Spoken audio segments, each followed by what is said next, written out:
안녕하세요. 구독자 여러분, 말씀 앞에서 다시 만나서 반갑습니다. 오늘은 가인이 하나님 앞을 떠났지 않습니까? 가인이 만나는 사람이 나를 죽일 것입니다. 그렇게 얘기했지 않습니까? 그러니까 이 가인이요, 자기가 아벨을 죽이고 보니까 이 아벨이 피를 흘리고 죽어서 꼼짝도 안 하니까 그 모습을 봤을 때 자기도 죽으면 그렇게 될 것을 경험했죠. 그래서 가인은 죽는 것이 어떤 것인지 알았어. 두려운 생각이 그를 엄습했을 것입니다. 그렇기 때문에 사람이 나를 만나면 죽일 것이다 그랬는데요.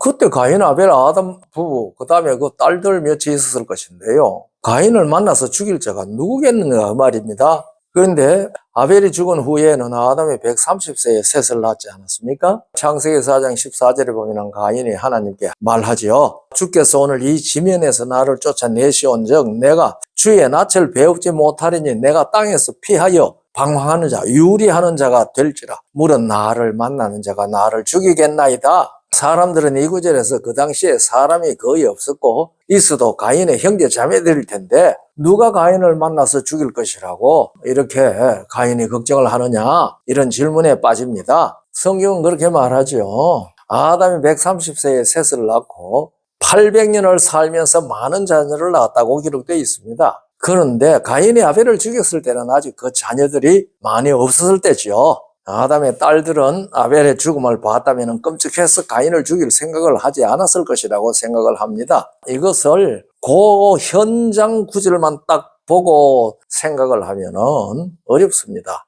그러나 이 가인은 어떤 사람입니까? 아담의 맏아들이지 않습니까? 아담은 순식간에 그 많은 동물들의 이름을 다 짓도록 지능이 높았습니다. 그런데 가인도 아담만은 못했을지는 모르지만 지능이 높은 사람입니다. 그러니 여기서 가인은 자기의 장래를 봤죠. 이제 자녀들이 많이 태어날 것이고, 그러니까 내가 좀 더 살게 되다가 보면은 내가 얼굴도 모르는 사람이 나를 만날 수 있을 것이다. 그러니까 그들이 나를 죽일 수 있을 것이다. 이렇게 생각을 했다고 저는 그렇게 생각합니다. 그러니까 가인이 그 당시에 당장 만나서 죽는 게 아니잖아요. 가인이 그때 나이가 몇 살이었는지 모르지만 앞으로 100년, 200년, 300년 그렇게 살아가다가 보면 사람이 많이 생기거든요. 그러니까 중간에서 자기가 아벨을 죽이듯이 만나서 자기를 죽이지 아니하면은 자기가 수명을 누릴 만큼 누릴 것인데 나는 수명도 못 누리고 죽을 수 있다. 이 걱정을 하면서 하나님 앞에 가인이 얘기했다고 저는 그렇게 이해합니다. 내가 이 주석들을 찾아보니까요, 독일의 주석자 델리치라는 사람도 이런 뜻으로 해석을 했더라고요. 그 해석이 제가 해석한 거하고 맞다고 저는 그렇게 생각을 합니다.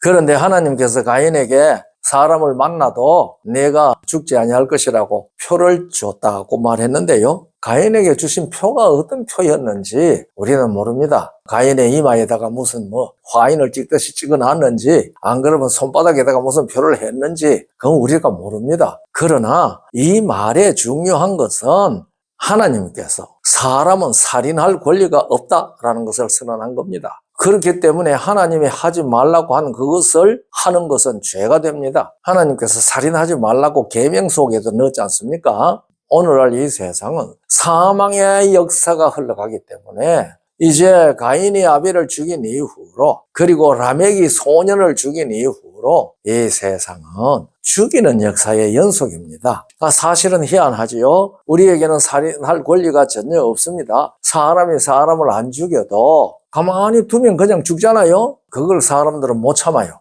자기가 죽여야 돼요. 권리도 없는데 자기가 복수해야 돼요. 하나님께서 복수하실 것이라고 말씀을 성경은 기록했는데 그 말은 이미 아담 안에서 네가 다 죽는다. 그러니까 하나님께서는 다 죽을 수 있도록 조처를 취해 나셨다는 말입니다. 그래서 하나님이 취하신 것이 아니라 아담의 언약을 어겨서 선악을 알게 하는 실과를 먹음으로 말미암아 그 안에서 이 세상의 모든 사람들은 다 죽었습니다. 히브리 9장 27절에는 한 번 죽는 것은 사람에게 정해졌다.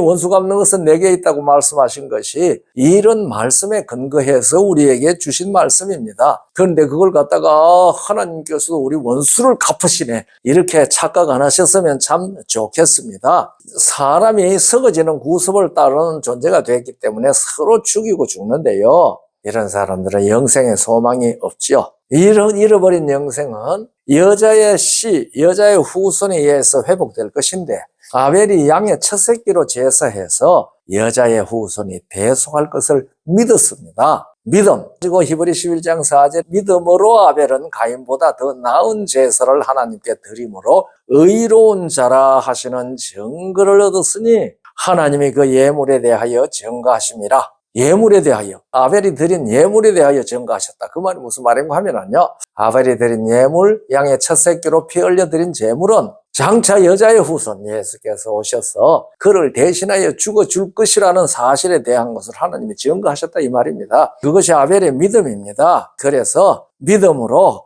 오늘날 우리에게도 얘기하지요. 그러니까 하나님이 증거한 그 믿음으로 예배해라 증거하고 있습니다. 아벨은 하나님의 약속을 믿고 제사드렸지만은 가인은 하나님의 말씀을 직접 들었으나 그 말씀을 따르지 않았습니다. 그리고 그의 후손들도 조상에게 배워서 가인 같은 정신으로 살았습니다. 창세기 6장 5절에 보면은 여호와께서 사람의 죄악이 세상에 관영함과 그 마음의 모든 생각이 항상 악할 뿐임을 보신다고 그랬어요. 그래서 오늘 이 땅에 싸움과 살인이 넘쳐나게 되고요. 하나님을 모독하는 사상이 바다같이 세상을 덮고 있습니다. 그들은 지금 죽을 때까지 사는 것이 인생의 전부입니다.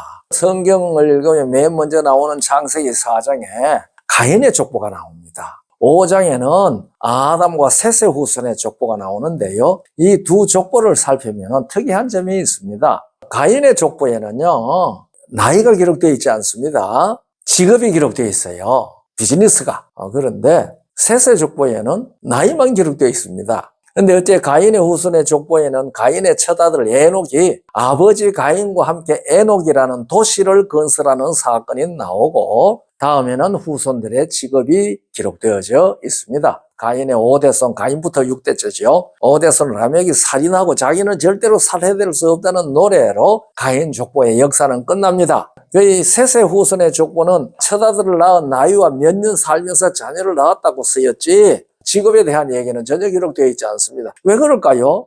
여기는 사람들의 생활에 관한 중요한 교훈과 복음이 있는데요. 가인의 후손들은 영생에 관심이 없습니다. 목숨이 있는 동안 먹고 사는 일에 몰두했다는 말입니다. 그러나 셋의 후손들은 영생에 관심이 있었다는 사실을 이 족보를 이렇게 기록하는 일을 통해서 우리에게 가르쳐 줍니다. 우리가 창세기 4장 26절 셋도 아들을 낳고 그 이름을 에노스라 하였으며 그때의 사람들이 비로소 여호와의 이름을 불렀다고 했는데요. 이 셋이 나서 장성하는 그 무렵에 사람들 중에는 여호와의 이름을 부르는 사람이 있었다 그 말이에요. 이 기록은 셋의 후손들이 여호와를 이름을 부르면서 아벨처럼 하나님을 경배하고 말씀에 따랐다는 암시가 있습니다. 그러니까 이 셋의 후손들의 모습을 보는 가인의 후손들은 그들을 조롱하는 의미로 여호와의 이름을 불렀습니다. 그래서 하나님의 여호와의 이름을 불렀다라고 그렇게 얘기를 했을 때에 이 말에는 그 말이 그 당시에 어떻게 사용되었는지 그것을 드러내는 암시가 있습니다. 그러니까 여호와 하나님의 이름을 부른다고 다 여호와 하나님을 공경하고 예배하는 것은 아닙니다. 그리고 비난하고 모욕하기 위하여 부르는 사람들도 있지요. 기독교가 한국에 처음 들어왔을 때 기독교를 모욕하는 사람들도 예수 이름을 잘 불렀지요. 여러분 아시지요? 뭐라고 불렀어요? 예수 믿는 사람 보고 예수쟁이. 그렇게 얘기를 했습니다. 그러니까 이 셋의 후손들과 가인의 후손들이 같이 살아가면서 여호와의 이름을 불렀어요. 왜냐하면 셋의 후손들이 여호와를 경외하는 예배를 드리니까 가인의 후손들은 예수제의 하듯이 여호와의 이름을 모욕적으로 부른 겁니다. 그런데 셋의 후손들은 직업이 뭔지는 전혀 기록하지 않냐고 몇 살에 첫아들을 낳았고 그 다음에 몇 년을 더 살면서 자녀를 낳았더라. 몇 살을 살고 죽었다. 요 패턴으로 기록되어 있거든요. 이 말은 우리가 시편 90편 11절 12절에 의해서 무엇을 가리키는 기록인지 알 수 있습니다. 누가 주의 노의 능력을 알며 누가 주를 두려워하여야 할 때로 주의 진노를 알리까 우리에게 우리의 날개수함을 가르치사 지혜의 마음을 얻게 하소서. 그러니까 이 셋의 후손들은 날개수함을 아는 지혜의 사람들이었다는 말입니다. 여러분들 우리도 날개수할 줄 알아야 돼요. 우리가 지금 젊었을 때 뭐 평생 젊게 살 줄을 생각한다면 날개수할 줄 모르는 사람들입니다. 그러니까 언젠가 나에게는 원치 아니하는 죽음이 닥쳐온다는 사실을 알고 내가 날개수하면서 세세 후손들처럼 예수 그리스도 그분 안에서 회복될 영생의 생명을 위하여 어떻게 내 나를 유용하게 사용해야 될는지 그것을 계수할 줄 알아야 됩니다. 이것을 계수할 줄 아는 사람은 내가 살고 있는 날이 은혜 받을 만한 때요 구원의 날이라는 사실을 알게 됩니다.